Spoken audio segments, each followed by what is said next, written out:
Sauce Gardner and Quinnen Williams traded away at the trade deadline. The New York Giants fire Daboll, fire Schoen, none, both.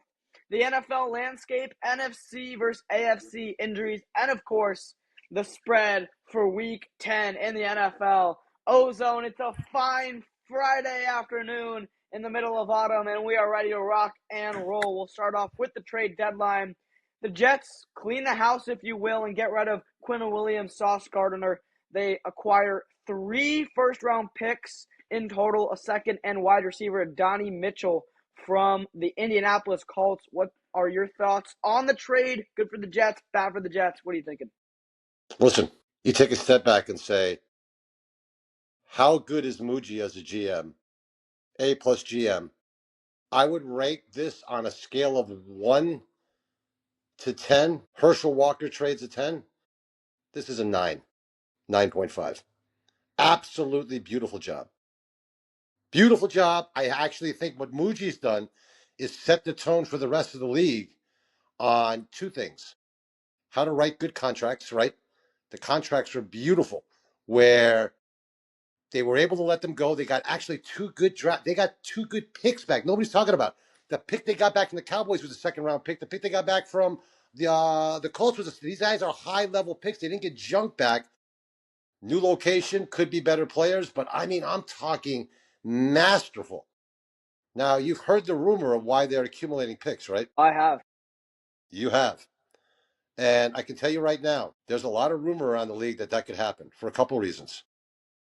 Cincinnati's cheap, and they need to somehow lighten the cost of that roster after they paid those receivers. Burrow's not 22 anymore. He's 28. But I can tell you as a New York fan, not a Jet fan, but a New York football fan, if Joe Burrow ever came to New York, I would hate to say I think this town would turn into a Jet town. Fast. Look, you hit it on the head there with the Jets trade. Sauce Gardner, 4-year, $120 million contract. The Jets only had a $15 million signing bonus. It was very tradable, excellent contract.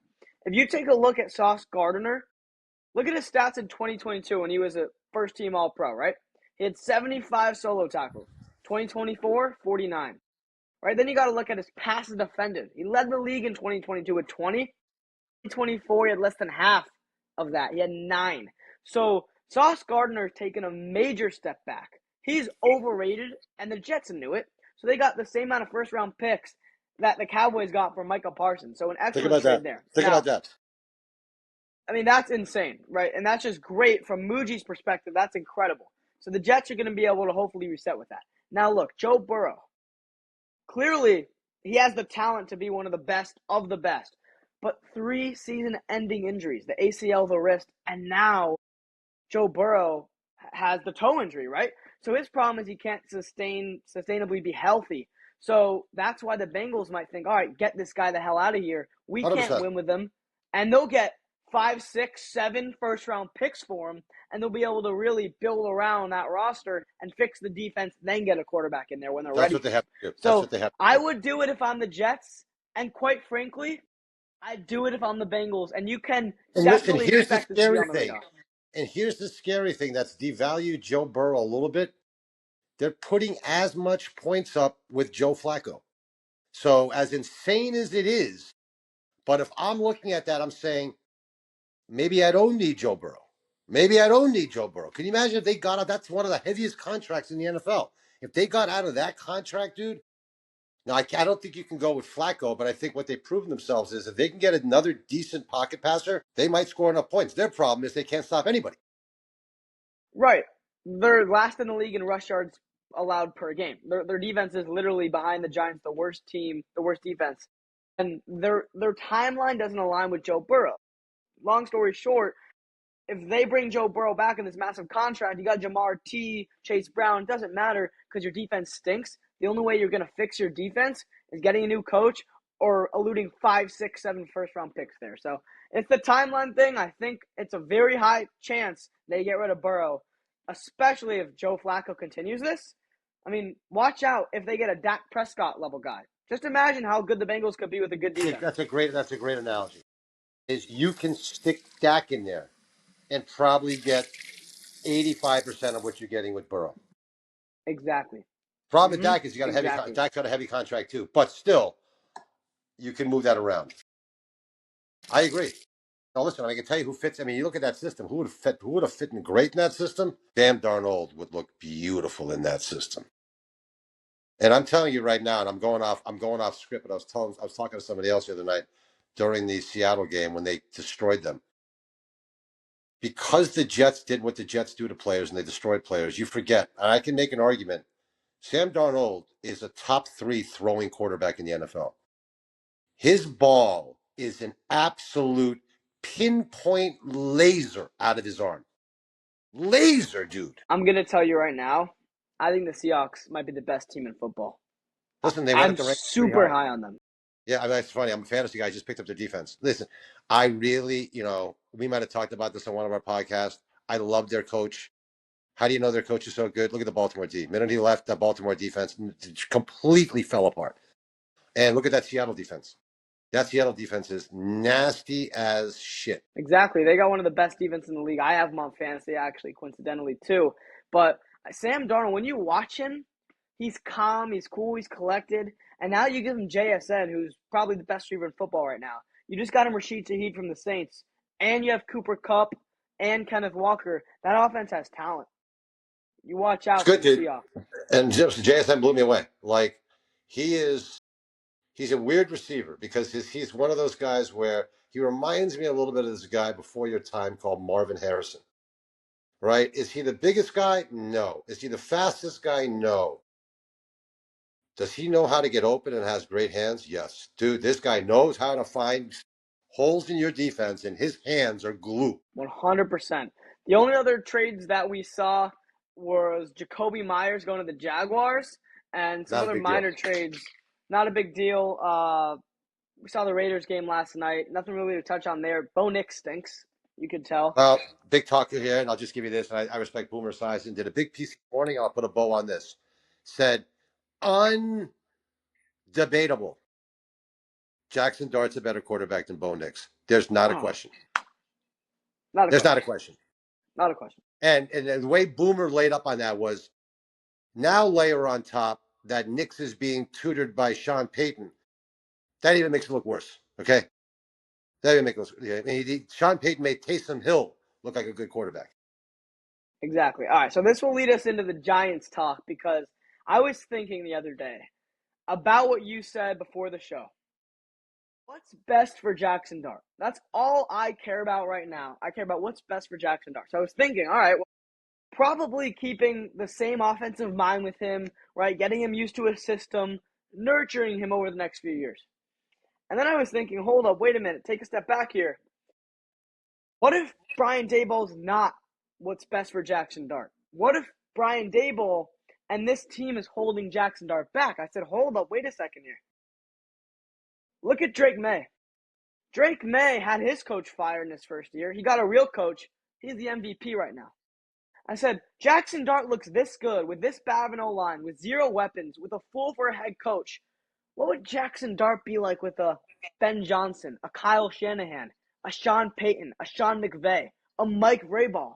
How much better would he look, even with a guy like Schottenheimer? Look at what Dak has done in year 11.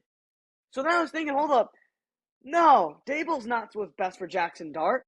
Jackson Dart needs a legit coach, because how good would he be? Imagine Jackson Dart right now with Broughton Schottenheimer, who's an average coach right now. He's a first-year head coach. They pulled him off the couch. So I said, hold up. Johnson just came up from nowhere. Mike Vrabel just came from nowhere. Why can't the Giants fire Daboll? Go get a guy middle of the pack. Go get a guy maybe 12, 13 coach in the NFL. And look how much better Jackson Dart's going to be. Okay, interesting conversation. So I'm going to take this apart a little bit because this has been talked about a lot in New York. So I think the first place to hit your conversation on is, do I think Daboll's done a bad job at Jackson Dart? No. I actually think he's done a great job. That's what I think is dangerous. If you look at Jackson Dart's development, and he's lost basically his number one receiver, doesn't have a number two, his number one running back, and the offensive line still being pieced together, and he's literally throwing to fucking Theo Johnson. He's throwing to Robinson, who's a number three receiver, and he's putting up 25 points a game. I don't think, and this is the debate on do you keep Daboll or do you keep Schoen? I might not be, and I'll go down this list. Is the Giants' offensive line problem and the drafting problem around it, is that Daboll or Schoen? Is our lack of having a kicker Daboll or Schoen? Is us not keeping free agents like McKinney and Saquon, Daboll or Schoen? Those are all Schoen decisions. So, and I think the pushback I have on what you said is a couple things.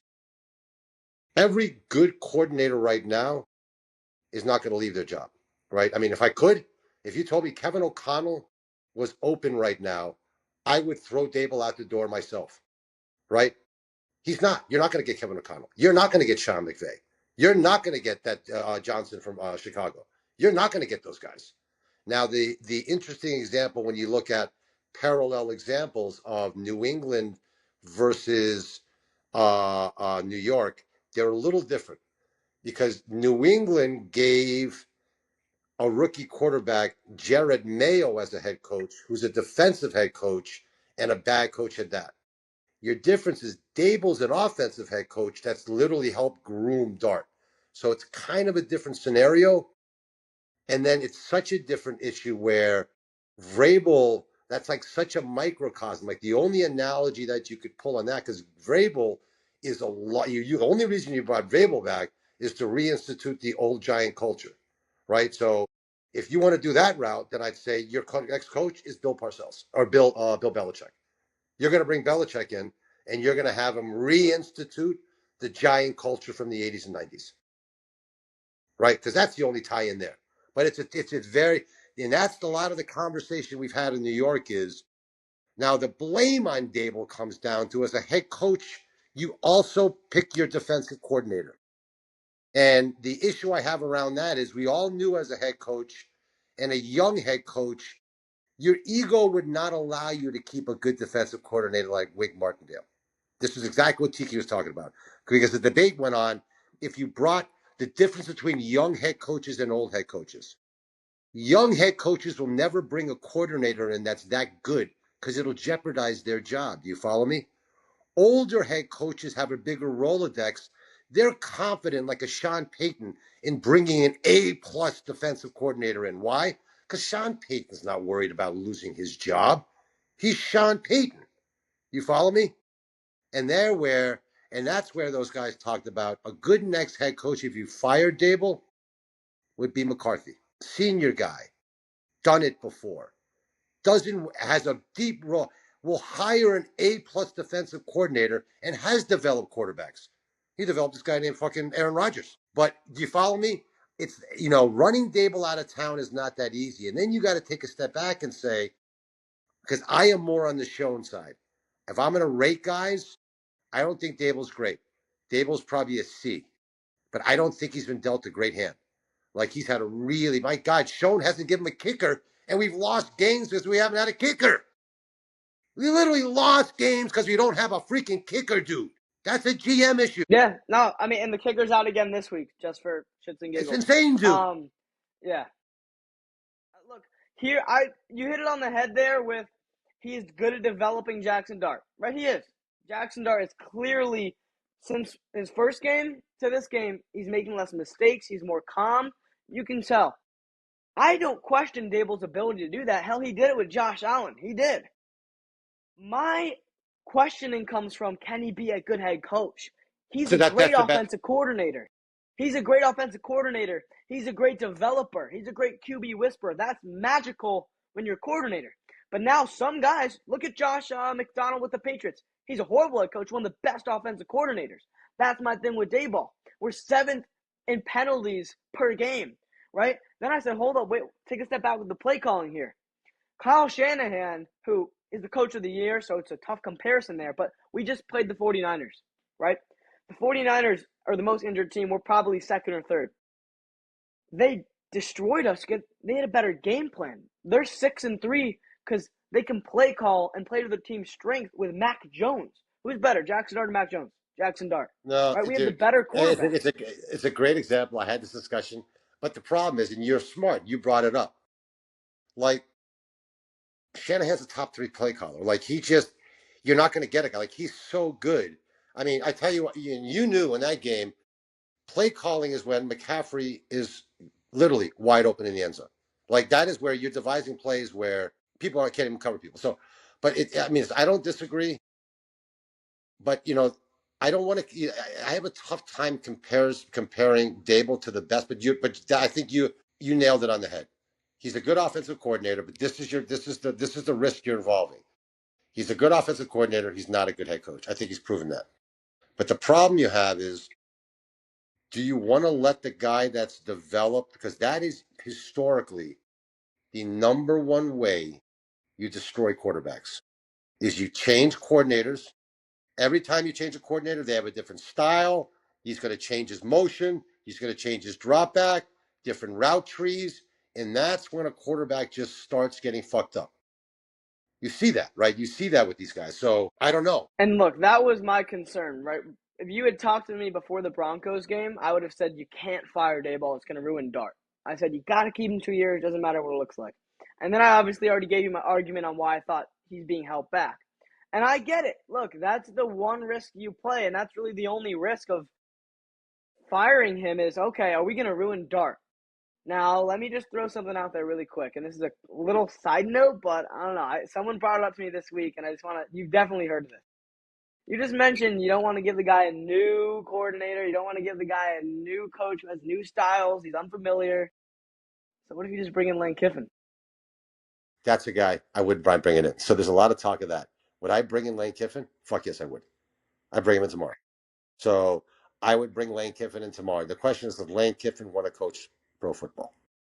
That's your big problem. A lot of guys are like, he's got such a good thing going on down there, dude. He runs that Such a school. good thing. You don't need to go anywhere, dude. And the problem now is, you might make more money as a college head coach than you do as a pro head coach. Go look at fucking Cinetti's contract, dude.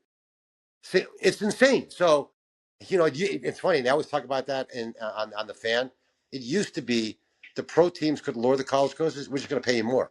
College basketball coaches and college football coaches, I think, make more than pro coaches. Yeah. Look, Ole Miss is 6th in the country right now. He's going to make the playoffs. They could go on a big run. LSU's a joke. Penn State's a joke right now. All these teams, these big powerhouse teams, are a joke. He's running with the SEC right now, along with Bama and Georgia. UF's down, so he's in a great spot, and you've seen him in the NFL. Granted, it was a long time ago, short periods. It didn't work out, and he's making a lot of money. He's got a program he's building. So that's the biggest thing. Will he come? But Right? it's funny. You hit the nail on the head. Like, who would? Yeah, we all know Dart would love that. Like, who would you love to see in here? Yeah, I mean, like, it would be great. But again, like, the problem of Giant fans are having up here is this. Remember, I'm in deep in Giant territory, and all they kept on saying on the radio is, "We're the freaking New York Giants. We don't need a first-time head coach, Judge McAdoo, right? Enough of these first-time head coach. We don't need to see if a guy can make it here. We need to get a guy that knows what the f he's doing, i.e. a Vrabel, i.e. a McCarthy, i.e. a Belichick." Listen, I tell you right now, and you saw my thing on Belichick, and I'm gonna start selling on Belichick because you know something. I'm also watching Carolina. And yeah, Carolina was getting the shit beat on all season. But then they had a week off. And then they played a top 20 team in UVA last week, and they almost beat them. And you can see good old Belichick has that defense humming now. And all I thought about, if you listen to anybody, I don't care what, on any podcast, any football show, go listen to the ex-Patriots. Nobody knows defense like Coach Belichick. Defense doesn't age like offense. Defense is defense. Can you imagine? Because that's what kills me. We have talent to be a top 3 defense. Can you imagine if Belichick came here and then let him draft a couple cornerbacks in the draft? That defense would be, and then what Belichick does is you bring Lane Kiffin as your offensive coordinator. That's your dream package. That's your dream package. Look, I mean, that makes me smile. It makes me happy. I won't lie. I've had some conflicting thoughts with Belichick recently, just because of the whole girlfriend thing. Him stinking it up at North Carolina and him stinking it up with the Patriots in the last few years. But when you frame it that way, sounds very intriguing. Sounds very intriguing. And look, I mean, Maybe he comes in. Would he want to leave North Carolina? Maybe. It's definitely something to look at. Him and McCarthy. I mean, the other guy I'll throw out there real quick, and we'll touch on Joe Schoen, is John Gruden. I mean, he loves him some Jackson Dart. Defensive guy. Look, the problem with Gruden is the NFL drama, right? The whole court case. But what are your thoughts That's on going to that? pass. I mean, the guys on Gruden were like, because remember, he hasn't coached since 2017, I think. So the guys on Gruden were like, Belichick's been out, but he's only been out 2-3 years. Like Gruden's been out 7-8 years now, dude. You forget that. I happen to like Chucky. I always did. He's a good coach. I can tell you with him, that team's going to play with fire. You 100%. You know that team is going to be a fiery team. But I'm with you. I'm on that line of thought where I don't know if I want to take a shot on another up and comer now. Like we've struck out 4 times with up and comers. I need to know that we're getting somebody in here that knows how to win games. Unless you're getting a Ben Johnson, right, a guy who has something up there, I'll never hire an offensive guy or a new guy ever again. Ever again. I can't do it anymore. We've had 6, 7, 5, 4, whatever it's been since we've got rid of Coughlin, new guys, and they all stink the bed. They all are awful coaches, and you got to go with the proven guy. Especially the biggest thing now is you got the quarterback. That's not up in the air anymore, right? Ever since Eli left, we never knew if we had the quarterback. We know we got the guy now. So we're not going to go gamble with a new guy. Maybe he can do it, maybe he can't, and risk losing our quarterback. We're going to go with the proven guy, whoever that may be. All right, let's jump to Joe Schoen here because this is the other half of the story. So I'm all for firing Joe Schoen, right? A few weeks ago, again, my perspective changed. I was like, Joe Schoen has these draft picks. Look what he did with Cam Scotty in the 4th round, Malik Neighbors, Tyler Nubin, Andrew Phillips. And then I just took a step back. I said, hold up. That's maybe a quarter of what he's done, right? Evan Neal, 7th overall, is a bust. John Michael Smith, injury, 2nd round pick, bust. Tyler Nubin, they all stink. Go look at Deontay Banks. I was watching the game. I said, Deontay Banks can't be that bad, right? Don't go down Banks. Did Banks? They even said it there. They said it so well on New York radio. In the old days with Bill Parcells, he would have cut Banks Monday. No doubt. He They took a traded up business to for Banks. dude, let me tell you something. Robinson made him look like such a bitch. You and I both played football. I wouldn't be able to walk in the locker room if I made a tackle like that. He said, I stay on the field, I'll be to the left. Right? That's embarrassing. Exactly. And we traded up for a guy like that. Dude. And then you look at the roster moves. No cornerback depth. No linebacker depth. And you look at the O-line. The O-line, Illuminor's hurt. Schmitz is hurt. Bo's okay. He's solid 5th rounder. I like the guy. We don't have a lot of depth there. James Hudson, we signed him. $12 million contract. Unplayable. Unplayable, dude. Unplayable. Listen, bottom line is, and I'm not going to give Schoen any credit. We got lucky with Bo. Other guys, we got lucky. Yeah, because he has no history. Every offensive lineman he's picked stinks. Runyon stinks, dude. I see their PFF scores, even though I can do my thing on PFF scores. Don't really mean much in my eyes, but they are what they are. All you got to do is do the eye test. Thomas is amazing, and you see the minute he comes on that line completely changes. Completely changes, dude. And I can tell you right now, what nobody talked about is if you watch that game. I love one-on-one matchups. Andrew Thomas took Nick Bonito and just fucking buried him that game. Now, Bonito's the #1 pass rusher in the NFL. You never heard him that whole game, dude. Andrew Thomas, and I watched him last night, and he literally wrecked that game, dude. He might have sacked Gino 3-4 times. But you want to talk? I loved that. I loved watching that matchup. Andrew Thomas stuffed probably the defensive player of the year. That's how good he is. Yep. But yeah, and he might win Protector of the Year. He might. No, but So we're not going to give him. We listen, and Ryder, we can't live off 3 drafts. I can tell you what's that slot back we have? That slot cornerback. Drew Phillips.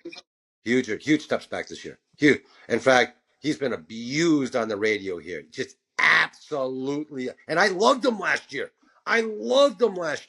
But that's another thing that worries me, and I can get going on coaching. They got to fire this coaching staff. Meaning, why aren't these players getting better every year? Why are they all getting worse? That's player development, right? That's coaching. That's coaching these guys up. Why are our guys getting worse every year? Yeah, it's development. And a lot of it is, and I've heard this recently, especially when New York Jets talk, it's the culture of losing. And one guy said, when you take out Andy Reid from the Chiefs, maybe he just disappears midway through the season. You put Matt Nagy in, you put in Spagnuolo, the team's going to take a step back, but they're still going to win 9, 10 games. Why? They know how to win. Go look at the Bengals, the Jets, the Giants. The losing culture is contagious. Guys go and learn how to lose. It's a disease, and it's real, right? The Giants have a losing stink to them, a losing culture to them, and it is contagious. It spreads. So when guys come here, Abdul Carter's a winner. Jackson Dart's a winner. Malik Neighbors, they don't lose. These are guys from LSU, Ole Miss, Penn State. They come here, they learn how to lose. They become losers. Brian Burns is the Defensive Player of the Year. He's a loser on this team.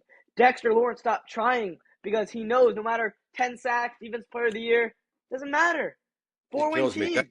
That's not right. I think that is, in my eyes, that fine line between a team that's great and teams that's not. Are you look at the Chiefs, and it's a great point. I don't give a shit if they're down 21. They're all fighting. Everybody's fighting. Nobody's giving up. You see the Giants, and it doesn't even have to be we're losing. You saw it. You saw it happen in the Denver game where the momentum shifted so hard, and they gave up. Right, instead of digging down, and they gave up. Right, and then what happens? You play football. When the defense starts giving up, what do? You just giving the offense more. Then Denver couldn't wait to get the ball back. They knew every play is going to be 15, 20 yards. You guys are losers. You can't cover anybody. So, yeah, listen, I mean, again, you and I talked about it, like, but they're right. Like, obviously Bowen should be fired, but they're so right in New York. You can't fire Bowen because Daboll's already fired a defense coordinator. Like, if he ever fired Bowen, he'd have to fire himself.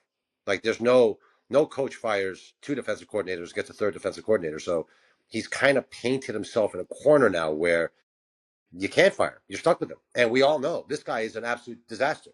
Disaster. Yeah, and so you were talking about the fan earlier, and so I'm a listener. I listen to the fan here and there. So what they said was, and I think it was Sean Morass, if I'm correct, and I think I am. So he said that Brian Daboll was fired on the plane back home.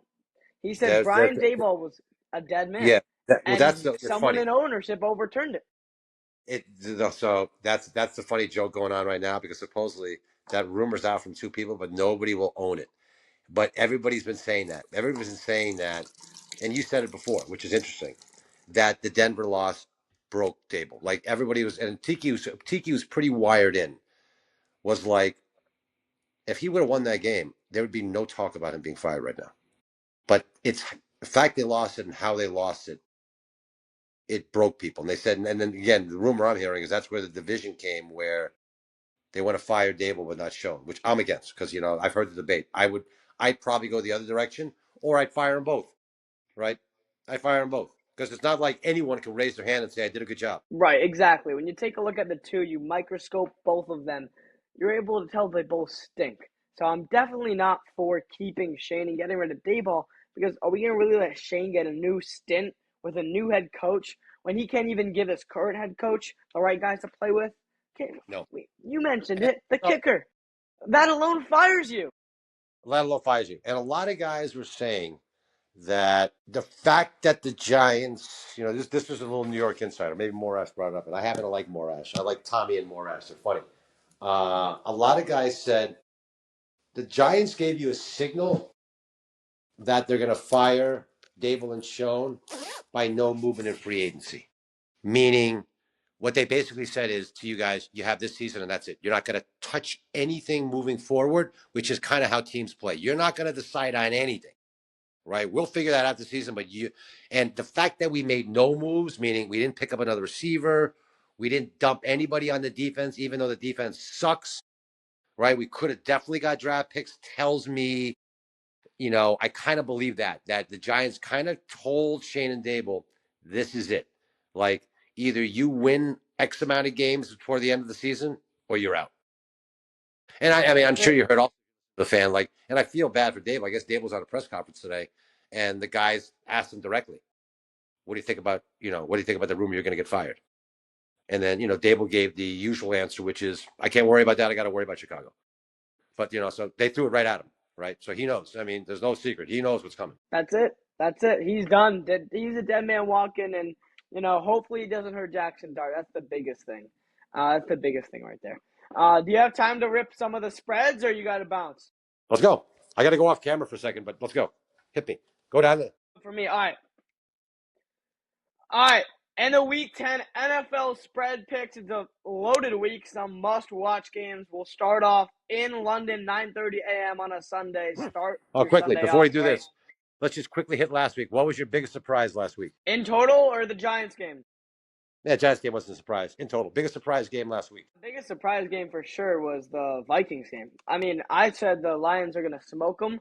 I thought J.J. McCarthy had too much pressure on him.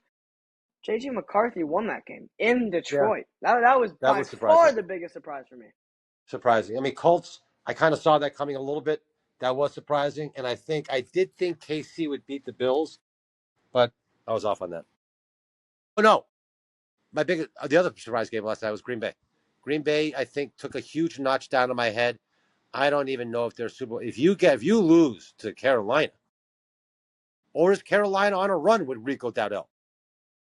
So here's my thing. I'll give you a quick Panthers rant, and then I'll end this little topic.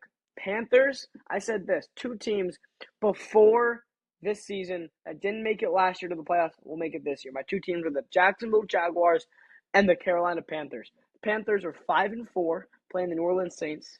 Could be 6-4. They're 3-1 at home, second in the league rush yards per game. Rico Dowdell is a top 5 running back playing that way this year. I am on the Panthers bandwagon, 100%. I've been on it. I think the Panthers are a legit football team. Listen, I got to admit, that coach is a pretty good coach. That guy Canales, he's definitely a good coach. He weathered the storm there. He's got Bryce Young not making big mistakes anymore. I like Bryce Young. He's a very likable dude. Yeah, no, 100%. The coordinator came from the Bucs with Baker Mayfield. He did a lot with him in his first few years. I'm big on the Panthers. I got more faith in the Panthers right now than Jacksonville, to be honest with you. That's a good way to roll into pick. So this week, who do you got? Who do the Panthers play? New Orleans? All right, so the Panthers are playing the Saints. So the Panthers are going to be 5.5-point favorites at home. That's okay. Saints starting that rookie quarterback. He doesn't know what the hell he's doing. I'll take the Panthers. Give me the Panthers. All right, and then we got the Giants at. So the Giants are going to be 4.5-point underdogs in I'll take the Chicago. Giants. I'll take the Giants all day long. I'm complete opposite. I'm taking the Bears. First of all, I want to touch on something. The top 4 interception leaders in the NFL right now, 3 of them are on the Chicago Bears. That defense, I know it's just a bunch of points to the Bengals. They have some playmakers. Tremaine Edmonds, remember him from the Bills? He's on that. They got Kevin Byard from the Titans. So I'm on the Bears team right now. Said they were going to finish second in the NFC North. What are they, a 5-3 football team? Give me the Bears. They're going to be 6-3, and they're going to cover. So my view is Giants don't turn the ball over that much. Bears don't win unless they get turnovers. Caleb Williams is a bitch, and I think we get heat on him this week. I love it. I'm hoping we do. I doubt it. All right. This is a really shocker. I think we already talked about this game a few weeks ago. It was a shocker for me then. It's a shocker for me now. Jacksonville, 1.5-point favorites in Houston. No, what's his name? Stroud's He's out. They're starting that loser backup quarterback. Trevor Lawrence sucks. I think this is the last year of Trevor Lawrence. That's such a tough game. Houston defense, vicious. I can tell you what I would do is I take the under in this game. Line is basically a flip 'em. Jacksonville by 1.5, you say? Fuck. I don't not like this Houston quarterback thing. Give me the Jaguars. I'll take the Texans. They're at home. They got the better defense. They got one of the better defenses in the league. That's why. I mean, I love their defense. I could see that. That's honestly it for me. If I was going to pick any bet, I'd bet the under. If you force me, I feel like Jacksonville, they're a weird team, dude. Trevor Lawrence does everything he can to screw up games, but I do like their coach. And I think their coach is off. He's doing his best to offset Trevor Lawrence's stupidness, if that makes any sense. 100% makes sense. I agree 100%. Okay. We'll split on that. All right, so this one, I've gotten a lot of talk. A lot of money, I think, is coming in on the Dolphins here. Some people might be taking them. They're going to be 9.5-point underdogs at home against the Buffalo Bills, coming in 6-2 off a big win against the Kansas City Chiefs. How the hell can you get behind the how can you get behind the Dolphins right now? It looks like they're trying to get McDaniel fired. It does. It looks like they're trying to get McDaniel fired. I mean, and Buffalo looked pretty good.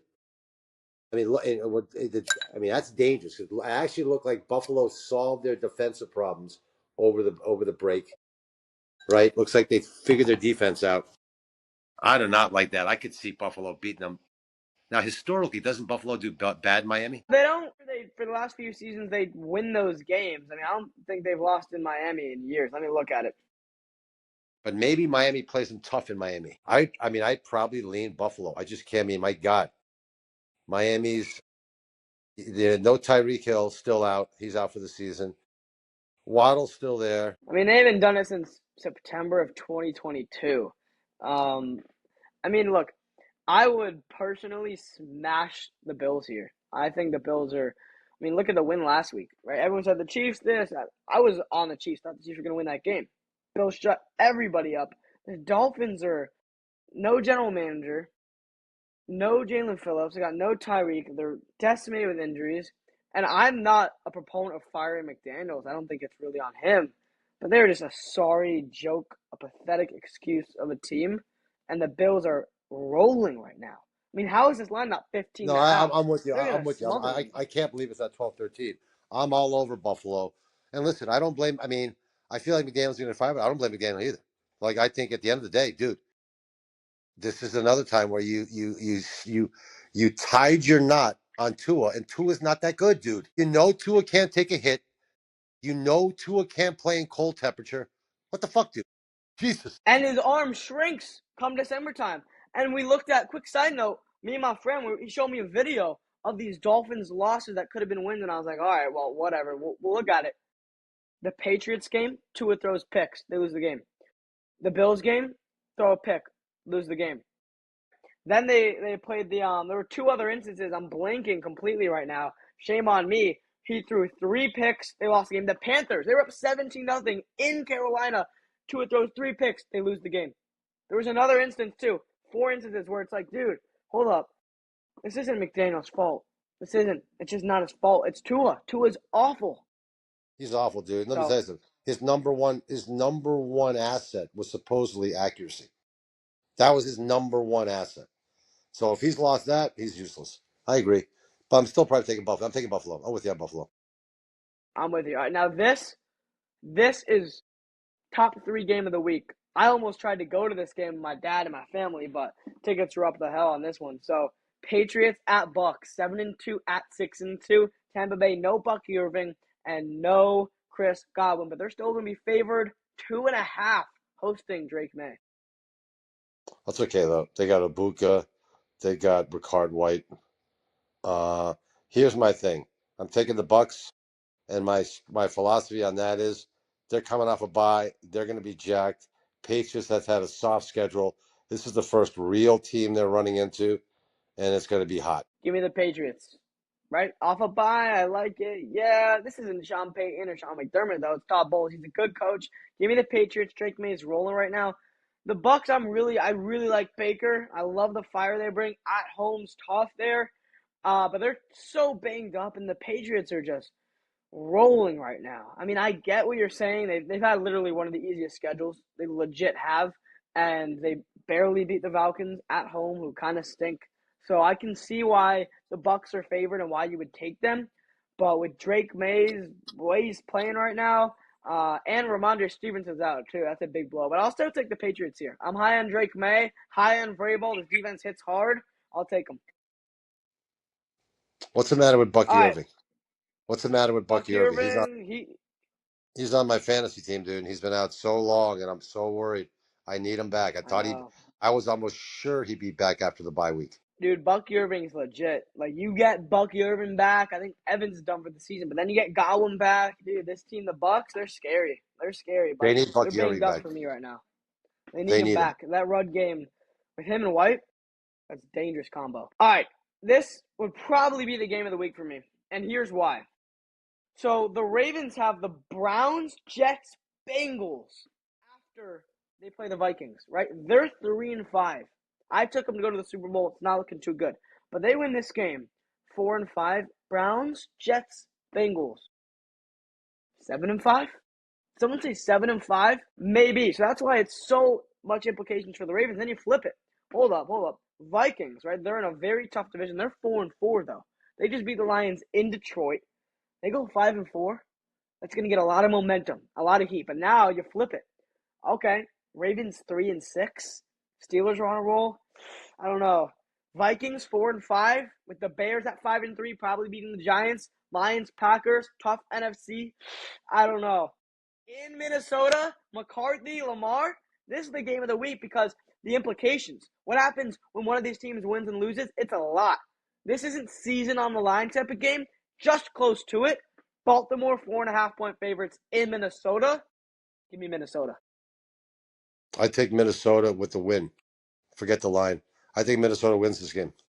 And I'll tell you my philosophy on that is I'm easy on this. I just checkbox three things: offense, defense, coaching. Coaching, Minnesota. Defense, Minnesota. Offense, Baltimore. There you go. Minnesota wins 2 out of 3. That's it. It's that simple. I'll take Minnesota with that home crowd. And look, McCarthy is the only thing that's like, I don't know, because he's up and down. We've seen that this year. But I'm taking Minnesota there. I got J.J. McCarthy and Henry on my fantasy teams. And Jordan Addison. It's going to be a big week. I'm excited Here's for the way that I one. look at it. Then You we just got to got, break it down. You just yeah, got to break it down this way. Who's a tougher opponent right now? Detroit or Baltimore? Detroit, hands down. Detroit, hands down. And you beat Detroit in Detroit. yeah, it's going to give him a lot of confidence. I mean, always divisional games is a little bit iffy. And the Ravens, they're looking like they might be on a heater. So, I mean, I wouldn't Who they necessarily who say they that beat up on they're who they beat up on last week? look, it was the Dolphins, but when Lamar's right, Exactly. So and I mean that that's defense where they play better. that was just a bad matchup. That was a perfect matchup for those guys to get healthy. I actually think they lose the Cleveland game too. I think Cleveland takes them out when they play Cleveland. All right, well, we'll see. Hopefully, maybe that happens. I don't know, but me and you were both on this. We'll take the Vikings here. Detroit's definitely a tougher matchup, but I would just say I would not be surprised if the Ravens do win this thing because they might just be on the heater. All right, the 9:30 game in Germany, Falcons at Colts. Two little bit up and down teams. Indiana 6.5-point favorites. On the line, give me the Falcons to cover that line. And the thing I'm going to be looking for is what all us Giant fans are looking for this week. Did the league figure out DJ round 2? Right? DJ for the first time, and I love the guy. Last week he looked like what? Good old Giants DJ. And what do we know? What do we know with DJ? Is if you can put heat on him, he starts to make questionable decisions. Yep, it's that simple. Coming into this week, the Colts number 2 offensive leaders, right? And they're number 1 in first downs. Falcons have the number 4 defense in yards allowed. And you hit it on the head. Daniel Jones, he can trick you. Guess what? He tricked all Giants fans and the general management when he won a playoff game in Minnesota and guaranteed him about $160 million. Daniel Jones can trick you like he did in his rookie year. He can't sustain that. That's his problem. So you bring pressure, you bring a pretty good defense. Mike Tomlin, what was that? 5 turnovers he caused, 6 the offense had. Awful in that game, right? And then you put him up against the Falcons D, and they're just gonna watch the film and say, all right, we bring pressure. We just spent 2 first-round picks on our defensive line. All right, we'll blitz 5. See what happens, DJ. In Germany, I'll take the Falcons. It's a big line. I don't like it. Give me the Falcons to cover. I mean, the only curveball is, and that's the beauty of this Indianapolis team, that they're different than the Giants. Now, could they take the ball out of DJ's hand and just pound that rock and see if they can just run it down your throat? They could. Yeah, look, Jonathan Taylor's playing as good as any running back. But so is Bijan Robinson. Drake London had 3 touchdowns last week. So the Falcons have talent there. I do not like their coach. I don't think they're operating well. I think they're a pretty crappy run team. But do they have talent? They do. They have a I don't really like good the coach. defense, too. No, I don't. He's a good defensive coordinator. I don't like their coach, but well, that's a coach where your head coach is the defensive coach, right? And then you have a defensive head coach with a rookie quarterback or young quarterback. Yep, but no, And that just they isn't have going good to work out weapons. well. So They have super weapons, right? London, Robinson, those are top of the chart players. yeah, so I'm taking the Falcons to cover that one, 9:30 a.m. in Germany. All right, this is the Poop Bowl. Browns take a trip to MetLife, 2-6 at 1-7. Jets sold the team. The Browns not selling away Myles Garrett, even though they should and could. They're going to be favored 2.5 in New York. Justin Fields, I believe, yes, will be the starter there. This is the shit bowl. Oh my god, give me the Browns all day long. Right? Come on, the Jets have given up in the season. That's a given up. When you start shelling players out like that, and we all know, listen, Justin Fields does not do good against A plus defenses, and Cleveland's an A plus defense. Look, Cleveland's got the coach, two-time believe coach of the year. The only thing with Cleveland for me is like they're probably the most boring team in the NFL. All right, how do you solve that? Shedeur Sanders start. That's it. I don't know what they're waiting for. Is he that bad? Is he that bad of a character? Maybe. I don't care. It's gonna put butts in seats. It's gonna build that team a lot of revenue, clout, hype. I would 100% start Shedeur, and then they're gonna become pretty interesting. But this is the shit bowl, like you said. Like I said, I'll take the Browns here, right? Because check the three boxes: defense, Browns, coaching, Browns. Boop, one Hundred you're percent. done. That's it. They win that thing. That's it. So give me Listen, the they might have a Browns better there offense. to They might have cover. a better offense if Judkins is playing. And I mean, I think I saw Sanders got raised to backup quarterback. He's QB2 this week. So there you go, dude. That's one shot to Dylan Gabriel, and he's in the game. Yeah, so you might be right there. That might be something you see this week. I sure as hell would like to see Sanders in there because he looked pretty good in preseason and it's entertainment, right? So I'll take it. Cardinals at Seahawks. So quick debrief on the Cardinals here. Murray put on IR. Is Murray ever gonna be the starting quarterback for the Cardinals again? Will he even come back this year? Jacoby Brissett looks pretty darn good, lighting it up, right? Couple wins for the Cardinals. They're 3-5 now. Do we maybe see that Murray's done? You know, obviously you saw a lot of talk on ESPN about that, Stephen A. Smith. I would think that Murray's done. He's not a great quarterback. I think his best year was his second year, right? He's gone down since his second year.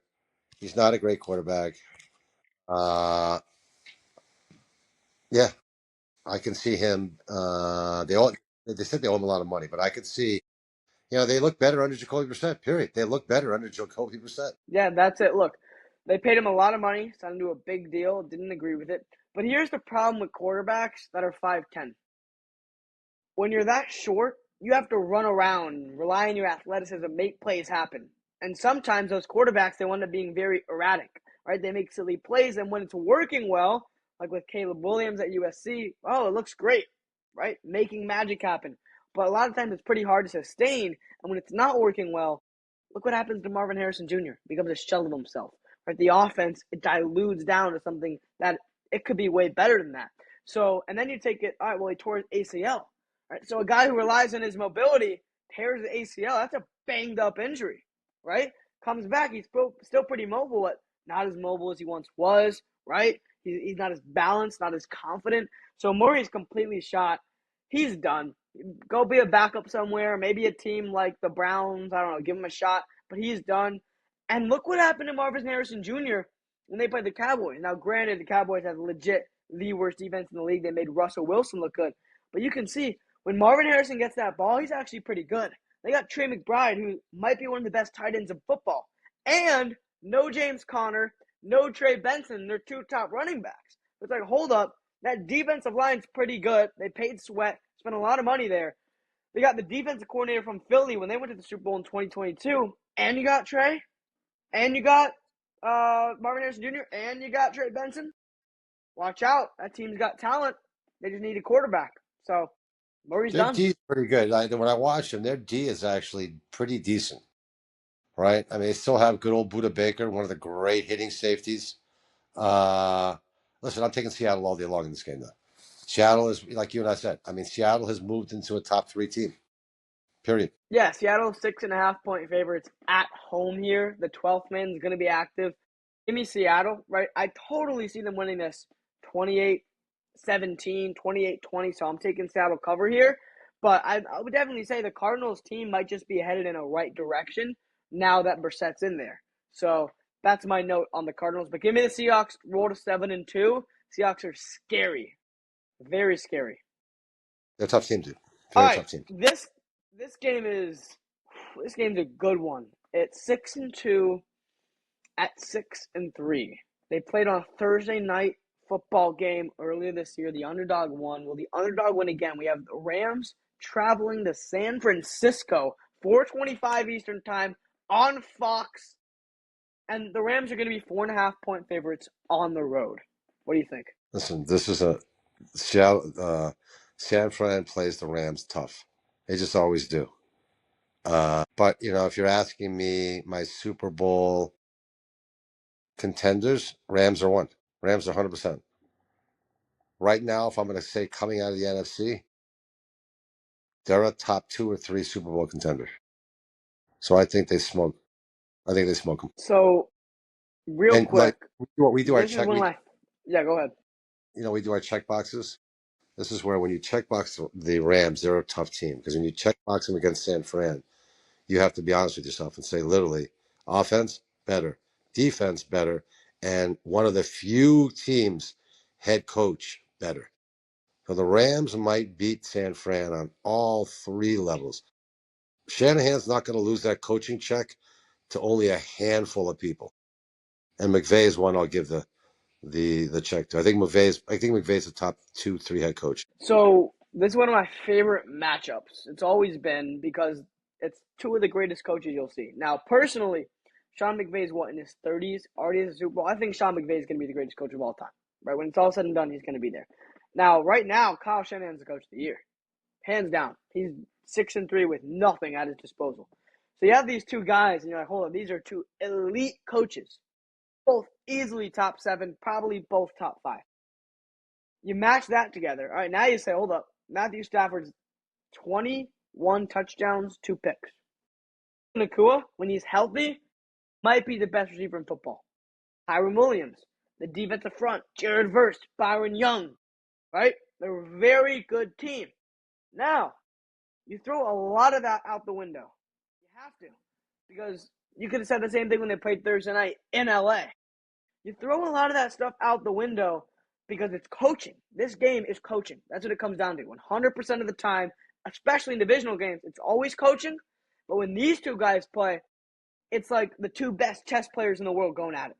That's exactly what it's like. So it's tough for me. And when I see the Rams favored 4.5 on the road in San Francisco, I got to take my boy Shanahan. I got to take the Niners to at least cover this game because they're being disrespected here. And look, are they going to sweep the Rams? Probably not. Are they going to lose? Probably. But out of respect, out of what they did earlier, out of the coaching, and out of the chess match we're going to see here, I can't pick the Rams 4.5 on the road. I can't do it. I could see the Rams blowing them out. I could see this being a 28-10 game. Why? I can't see how the Niners are going to score against that Ram defense. Because the Ram defense, they're not the Giants. So what will the Ram defense do? They'll take McCaffrey out of the game. Do I think Mac Jones with Kendrick Bourne? I couldn't believe how beat up Kittle still is. He shouldn't be playing. So Mac Jones throwing to Kendrick Bourne, do I think that's going to put points up on the Rams? I don't think so. And you said it. What nobody's talking about right now is Stafford on the fringe of having an MVP year? Yeah, he is. His numbers are absolutely sick this year. They're absolutely insane. He's one of my fantasy quarterbacks. And I can't tell you how many 300-yard, 4-touchdown games this guy's had this year. He is, and you forgot, their number 2 receiver is Devontae Adams, who's having a monster year. So they probably have the best 1-2 receiver combination in the league. Yeah, that's true. And when you look at the numbers here, so San Francisco, 26th best in rushing yards per game. And then you take the Rams, and the Rams hold up 11th best in rushing yards against. And then you go to the coaching side of things, the penalties. So the Rams are number 1. They have the fewest penalties per game. San Francisco's at 5 fewest penalties per game. So you can obviously see the coaching there. Now the biggest strength is CMC, McCaffrey, right? But the Rams they're not letting up a lot of rush yards per game. And look, all signs, like I said, all signs are pointing to the Rams for this one. And you're right, they probably will blow them out. But I'm still going to take the Niners here. But definitely, you would expect the Rams to win this game for sure. I mean, here's the way I look Take the Niners to cover, though. at Shanahan. Like, Shanahan's great on, he'll beat teams that he just is a better coach on, especially in a situation like this where his team's down. Giants are a great example, right? You're talking about an A coach against a C coach, right? But the problem is when he runs up against another A coach, right? He just doesn't have the guys now. He's just too many freaking injuries. But he's good. No, I mean, he's done a great job this year. And also, you got to give Saleh credit because Saleh's gone back. And even though they've had so many injuries on that D, he keeps that D very competitive. Look how hard they play. If the Giants defense played as hard, and that's another guy they brought up in New York. They're like, "Would you take another run at Saleh?" I wouldn't. I'd bring him in as a defensive coordinator, though. Yeah, but he'll never do that. He'll never do that, but I would bring him in. I mean, I'd pay him a lot of money, be my defense coordinator. He'll never do it. Promise you that. But no, you're right. Look, the Niners, and look, what concerns me is this. Look at that Texans game. Texans have a top 5 D. How did their offense look against the Texans? Not too good. Now they're playing the Rams, and it's like, hold up. Rams had a really good defense. Are they really going to be able to Dude, sustain this? McCaffrey's not going to play well. you got to remember Tough. something. We suck so bad. I was watching the game with a friend of mine. We made Mac Jones look like Joe Montana last week. Okay, that's the Giants, dude. That is not the Niners being good, and that's us sucking, right? McCaffrey was running at wide open pastures, dude. Right now, that was his comeback game, and they were laughing during the broadcast because Saquon had his comeback game against us, and then McCaffrey had his comeback game against us. So we're the guy get healthy. We're the guys that people get healthy on. So I don't want to overlap. See, that's why I'm a big believer. Also, when you play, like, watch teams that play the Giants. Think about it. Watch teams that the Giants play. That's an interesting stat we should look at. Watch teams that play the Giants and look at who they play the next week. And I guarantee a lot of teams that play the Giants lose the next week. Why? Because we're so bad. We make football seem easy. And then if you play a tough team the next week, you're back to reality. There used to be an old stat where I forget it was back in the days, dominant team. It was one dominant team. It was when the Giants were dominant. And they always used to look at, even if the Giants would lose, teams that played the Giants, how they did the next week. And you'd always see that they lost because we took so much out of that team physically when we played them. They just weren't healthy. So you always look at that. I wonder, as we just brought that up, how that stat goes. Yeah, no, it's a good point for sure. What else we got? What other Yeah, games? and look, yeah. All right, so now you got a pretty boring game in my book. I'm probably not going to tune into this one. You got Lions 5-3 in Washington 3-6. Lions 8.5 point favorites here on the road. I would take them to win, to cover. The Commanders, man, they're weird, right? Because Jaden Daniels is out, dislocated elbow. They got injuries here and there, but they were in the NFC Championship last year. And you always hear sophomore slump. You always hear that with great rookie quarterbacks, but who else you always hear it with? Cliff Kingsbury. Look at him in Arizona. Sophomore slump. Everywhere he goes, they got incredible first years, right? Because he's new schemes. He goes crazy over the summer, dials in, brings out something magical. He has a great first year. And then the defensive coordinators, they microscope him, they figure him out, right? Works less hard that summer, and boom, sophomore slump. So it's happening here. Dan Quinn's a good coach, but he got ran out of Atlanta, and he's good. Not throwing shade at him, but they got injuries. He's out. Kingsbury's going to regress. So they're just falling down a hill. Give me the Lions. Give me the Lions. I don't think Mariota's a great backup quarterback. He's okay, not great. I think Lions run all over him. That's it. That's it for me. Lions all day, every day. We got a pretty fun game. Steelers 5-3 in LA. Chargers 6-3. Chargers 2.5 point favorites. I don't know who to take right now. Joe out for the year. That is a major blow. Hampton's still out. This one's pretty tough to look at, to be honest. So I was just listening to those guys talk about it before I got on the phone with you. So their whole point was just what you said. Chargers, both tackles out for the year. Steelers figured out their pass rush last week. I almost feel like the Steelers. I like the Steelers. Listen, I happen to like the Steelers, and I like Rodgers as a team. And I feel like they know they're nervous that Baltimore's coming, so I feel like they have to keep on winning. It's an interesting matchup because Harbaugh's a good coach too, and Herbert's having a great year. But I don't like that Charger defense. That Charger defense, I don't know if Derwin James is playing this week. They started off great, then they fucking completely fell apart as usual. Um, what's the line? Chargers by 2.5. 2.5. Basically a pick 'em. So they're really favoring. Give me the Steelers to cover and to win. Give me the Steelers. So, go ahead. That's it. Steelers. No, so I was just going to say, the Chargers healthy, Super Bowl. AFC Maybe. Championship minimum. They're that good. But they're not healthy, and they're not even close to healthy, right? The amount of injuries this year, it's a story for another day. It's absurd. But they're not healthy at all, right? And then you look at the Steelers, and I was talking to a buddy of mine about the Steelers, and I said, hold up. Rodgers is top 13 quarterback. Warren's not bad at all. He's a pretty good running back. Their offense is actually pretty good, right? They got DK, Johnny Smith. And then we said, hold up. If their defense can be half of what they were against the Colts, just be half of that team might go to the Super Bowl. In this 100%. AFC, Rodgers playing that good? 100%, dude. Look how they lost their games. They didn't lose their games Steelers. because Rodgers not putting the points. They lost their games because their defense is a fucking shit show. So I trust Tomlin in getting that defense fixed going into the playoffs. Very rarely do you see the Steelers not be able to fix their defense.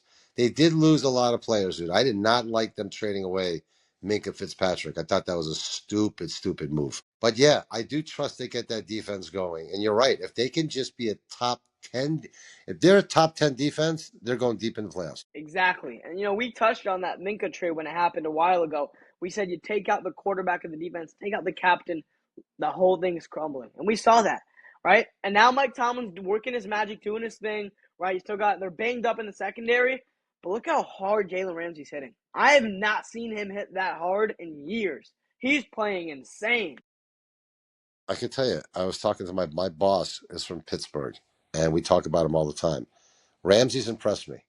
Because Ramsey used to be a loudmouth cornerback, and I can tell you right now, he's turned into a absolute hitting machine safety, and he does hit. Oh, yeah. No doubt. He's not one of these light hitting. Well, he's a big D-back. He's got to be like 6'2", 230. He's a big dude. He's a big boy. He hits hard. And you got Highsmith. You got that guy Jack Sawyer from Ohio State. And you got T.J. Watt, Cam Hayward, Darius Slay. This team, look, they have the talent. We knew they had the talent. So the point is, if this defense can play well, Tomlin can do his thing, this team is going to be scary. So I would take them to cover and to win, quite frankly, against the Chargers. And we got 6-2 Eagles in Green Bay. It's going to be a fun one. Monday Night Football. Green Bay, 2.5-point favorites. 5-2-1. I'll be honest with you, Mr. O. This is telling you to just pick the Eagles. They were just begging you to pick the Eagles here. Give me Why the are the Eagles. Packers 2.5-point Give me favorites? the Eagles. They're luring me into. I'll take it. They're luring me into an Eagles pick, and I'm taking it. No Tucker Kraft. No Tucker Kraft, and you and I know I can't stand the freaking Eagles, but this is the exact type of game the Eagles go up there and grind it out. You can smell it. Exactly. I'll take the Eagles here. To cover it and to win. The Packers are really, really weird, right? I don't know what's going on with Jordan Love. I think he's up and down, right? He's not elite. He's weird. They're a solid team, but I would 100% take the Eagles here. 100%. Your up and down comment spot on. Like, I think there are weeks where he looks like a top 5 quarterback. Then there are weeks where he looks like a bottom 10 quarterback. It's weird. I don't know if there's any quarterback in the league that swings as much. I have 2 fantasy quarterbacks. He's my other fantasy quarterback. I've had him for games with 350 yards and 4 touchdowns. I have other games with 150 yards and 1 touchdown. So it's crazy how he swings I think LaFleur's a good coach, so I do like him as a coach. That defense isn't great. If you look at that defense, they got Micah. He gets some sacks, but is that defense a stop you when it has to defense? Which, that's the line you always got to use. You always got to use that line when you look at a defense. Forget about anything else. Are they a stop you when they have to defense? No, they're not. That's it. LaFleur. I like LaFleur. Do I think he's going to win them the Super Bowl? No. When you lose to the Browns and you lose to the Panthers and you're supposed to win both those games, and then you tie Dallas, those are three big red flags that are waving in my face, and I can't ignore them. Right? Those are three bad losses. In this NFC, how competitive it is, those are three bad losses. So I'm not so confident they're going to steamroll or beat this Eagles team. Don't care if it's at home. One thing and then we'll get out of here, I do want to touch on is the NFL landscape. So the AFC last year blew the NFC out of the water. They were stacked, right? You had the Bengals who were legit, the Steelers who were legit, the Ravens, you had the Bills, right? The Texans were a good team, Chargers, Broncos, Chiefs. And now you're seeing this year, is there a top dog in the AFC? Chiefs, Bills, they're frisky. Both have big issues. The Ravens stink. Bengals stink.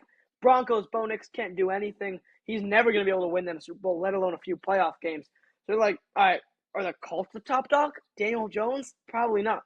Flip the script. Look at the NFC. Look how they've changed in 1 year. Division by division. Seahawks, legit. Niners, 6-3. Rams, legit. Eagles, clearly legit team. Cowboys, frisky. Packers, legit. Bears, pretty solid. Lions, legit. Vikings, legit, right? Then you flip the script and you say, okay, Panthers are 5-4. The Bucks are very good. Falcons are frisky. So the NFC just exploded. AFC just got decimated. And then one thing I said earlier was the injuries. How many injuries are we seeing this year? It's unheard of. Tucker Kraft, Cam Scottaboo, Malik Neighbors, Nick Bosa, Fred Warner. The list goes on. The two tackles for the Chargers, Amari Hampton, Bucky Irving, Chris Godwin, Mike Evans. The list literally goes on and on and on.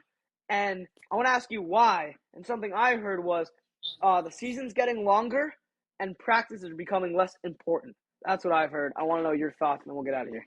Hold up. Go to some quick stats. Interesting. Because ultimately, what the guy was saying that I was listening to was, first of all, 17 games, 18 weeks, right? So there's so many more games. It's hard to sustain being healthy. And so what do? Practices. 25 years ago, in practices, they would hit hard, practice like games. Now you're lucky if you get one practice in like that a week. So the players, they're less conditioned. They're getting more money. They're more relaxed. They're not as fit and ready to rock and roll for the season. And that's the problem when you get to 17, 18 games, 18, 19 weeks. It's hard to sustain that on a player's body when you're hitting this hard. So that's I think the it's. philosophy behind why it's I happening. think the problem is like it's like anything else, right? If you could isolate one thing, it'd be easy. But I think you just nailed it. If I'm looking at just when I played football, there's probably three main things, and you touched on all of them.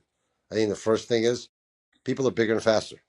Bottom line, people are bigger and faster. When I played, offensive tackles were 275, guards were 250. Now offensive tackles are 325, guards are 300, right? They're just bigger guys. I mean, you have bigger guys, you know. I was pretty fast when I played. I'd be slow right now, right? So it's just there are now defensive ends running as fast as I ran. So you have bigger, faster people. You have, to your point, 100%.